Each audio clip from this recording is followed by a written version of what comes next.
Era uma casa muito engraçada, não tinha teto, não tinha nada. Oi, colega! Você já sentiu que na correria do dia a dia sua vida ficou parecendo essa música? Sem teto, sem risada, sem um espacinho para se divertir? Pois é, hoje a gente vai falar sobre uma necessidade que muitas vezes é esquecida, mas que é essencial para o nosso equilíbrio emocional: a espontaneidade e lazer. E sabe o que é engraçado? Essa necessidade não é só para as crianças, é para todo mundo, inclusive para nós, terapeutas. Porque, meu anjo, se a gente não aprender a rir e brincar um pouco, a gente corre o risco de virar aquelas pessoas que só falam de trabalho, até na festa de aniversário. Mas eu não queria festa! Mas a gente quis fazer!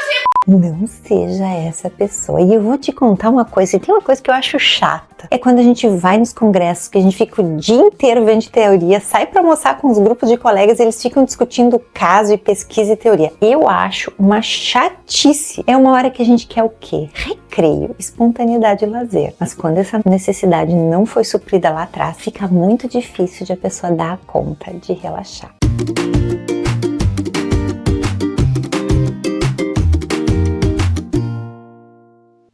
E antes de começar, eu já te convido para te fazer aquela boa ação do dia, deixando o joinha nesse vídeo, seguindo o canal e ativando o sininho. Porque aqui a gente brinca, mas a gente leva a prática clínica bem a sério. O que é a necessidade de espontaneidade e lazer? Ela é uma necessidade que fala sobre se permitir viver momentos de diversão, de criatividade e de leveza sem culpa, sem julgamento e sem pressão por ser produtivo o tempo todo. É aquela capacidade de fazer algo simplesmente porque é divertido, porque faz o coração bater mais leve. Mas sabe o que acontece quando essa necessidade não é atendida? A gente se torna um adulto super rígido, preso no que tem que ou no que deve, e perde um espaço para ser criativo, para errar, para experimentar e, claro, para se conectar de forma mais leve com os outros. Agora pensa comigo, quantos pacientes seus já chegaram no consultório dizendo que não conseguem se divertir, que tudo parece uma obrigação, ou que se sentem culpados, até quando tiram um diazinho de folga? Pois é, esses são os pacientes que carregam esquemas relacionados à falta de espontaneidade e lazer. E às vezes esses pacientes somos nós mesmos. Ai, que me serviu o chapéu, colega! Vamos lá, né? Exemplo, vamos à história de Pedro. Porque hoje eu tô bem criativa com os nomes, que nem no vídeo da Maria, né? O Pedro é um paciente que chegou ao consultório dizendo: eu não sei mais o que é me divertir. Parece que a vida virou uma lista infinita de tarefas. Mas de onde veio isso na vida do Pedro? Ao investigar a história dele, eu descobri que o Pedro cresceu em uma casa muito rígida, onde não havia espaço para brincadeiras ou criatividades. O Pedro sempre ouviu dos pais: pare de perder tempo e vai estudar. Ficar brincando não leva ninguém a lugar nenhum. E sabe o que aconteceu? O Pedro virou aquele adulto que não consegue relaxar nem quando tá de férias. Até na praia ele levava o notebook para adiantar o trabalho. No fundo, ele acreditava que se permitisse parar, seria preguiçoso ou inadequado. E tudo tinha que ser sério e controlado, ele vivia esperando que algo desse errado se não fosse assim. A leveza passou longe. Na terapia, ele começou a responder perguntas como: de onde vinha essa crença de que se divertir era errado? O que ele sentia quando ele tentava relaxar? E o mais importante, como ele podia começar aos poucos a reaprender a brincar. Como esses pacientes se apresentam na terapia? Os pacientes que não tiveram essa necessidade atendida, eles têm algumas características bem marcantes no consultório. Uma rigidez extrema, eles têm dificuldade de aceitar atividades que pareçam bobas ou sem propósito, até as técnicas que a gente propõe muitas vezes. Por exemplo, um exercício experiencial na terapia, eles dizem: isso parece muito infantil. São pacientes que sentem culpa ao relaxar. Para eles, o descanso é sinônimo de irresponsabilidade. Por exemplo, eles dizem: se eu parar agora, eu vou ficar para trás.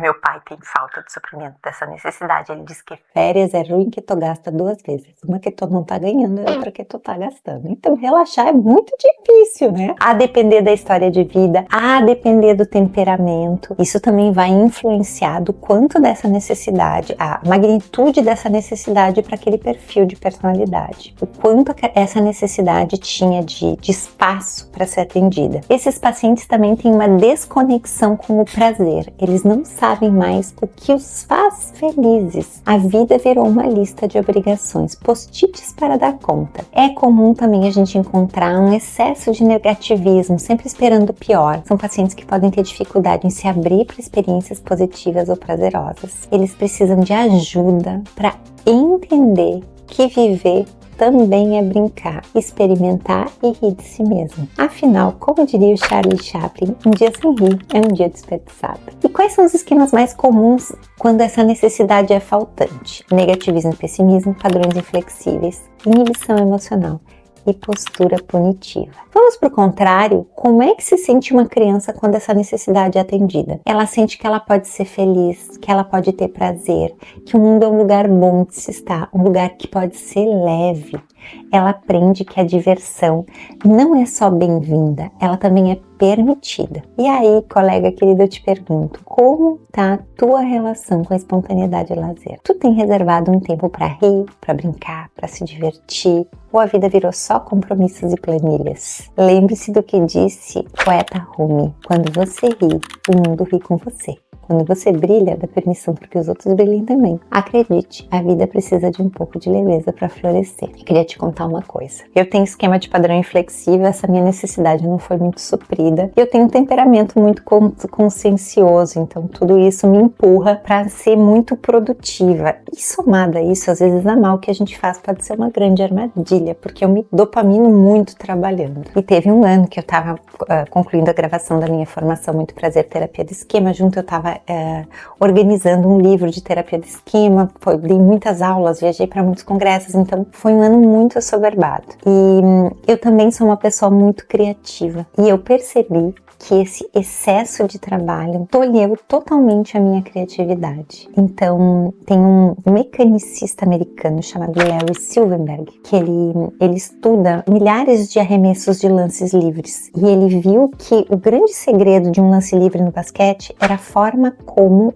o jogador soltava a bola. E que quando esse jogador treinava demais, ele perdia essa leveza na mão. E eu conto essa metáfora para te dizer que o excesso de esforço gera uma queda na produtividade. A literatura já provou isso pra gente. Então, pessoas que têm uma carência de espontaneidade e lazer acham que o segredo do sucesso é se esforçar mais. E depois de evoluir na minha vida, hoje, com segurança eu posso te dizer, o segredo do sucesso é se esforçar certo, é se esforçar com inteligência e é se divertir também no meio do esforço. Então, o meu convite para você hoje é simples: faça algo só porque é divertido. E veja como isso pode transformar não só você, mas seus pacientes também. E que aproveitar esse vídeo para firmar um compromisso de colocar leveza, espontaneidade e diversão na sua rotina. Então, fazer uma lista de ideias e compartilhar aqui nos comentários de coisas que você pode fazer para colocar leveza na sua rotina. Vamos fazer desse um espaço de colaboração e ajuda mútua. Se você quiser saber mais sobre terapia de esquema, dá uma espiadinha lá na legenda. Nela estão algumas referências bibliográficas e oportunidades de aprendizagem para você. E se você, colega, quer aprofundar seu conhecimento e ver como isso pode transformar suas sessões, fica comigo nos próximos vídeos que a gente vai continuar falando aqui de terapia do esquema e continuar desvendando essa lindeza. Resume o que você aprendeu aqui nos comentários para fixar esse conteúdo e eu espero que esse vídeo te ajude muito na tua prática clínica. Colabore e floresça. Muito obrigada por tua presença aqui comigo e meu beijo!